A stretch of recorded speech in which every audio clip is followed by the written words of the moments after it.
Taylor said it in the film. This is still the largest Latino-themed, film, that Hollywood has made. You would think that they would, not see brown or white, they'd see green and, do something about it. I remember very specifically, we were in London, yourself, Lupe, and myself, and we were going to, I think, a screening or maybe dinner or something, but we were walking through Piccadilly Circus, and we turned the corner, and there was Tower Records. And there, in the front of Tower Records, was a life-size cutout of me. And I was staring at myself, and I had just arrived for the first time in Europe. I had never been there before, and it hit me, my cardboard cutout got to Europe before I did. And that was such a metaphor for me. It's like, oh, everybody's seen me, but they don't know who I am.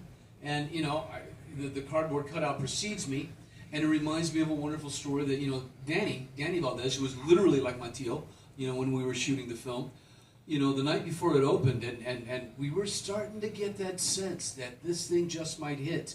When we were making it, man, this was, an unknown kid from Texas, an obscure, Mexican-American rock and roller that people didn't really know what he looked like or who he was, or he was 17 years old. All of this, it was subjugated by Buddy Holly's, legacy. We had a feeling that this was going to catch fire and would appeal to a mass audience. And the night before we opened at the Chinese Theater in Hollywood, where we had our premiere, I was having beers with Danny, and Danny says to me, "We're about to hand you the keys to the candy store. Don't rot your teeth." And so, that sort of thing has kept me grounded forever. And then, being here tonight is just part of that staying grounded, remembering where you came from, being grateful for the fact that this has given me a 40-year career. This movie launched me and has given me a 40-year career. And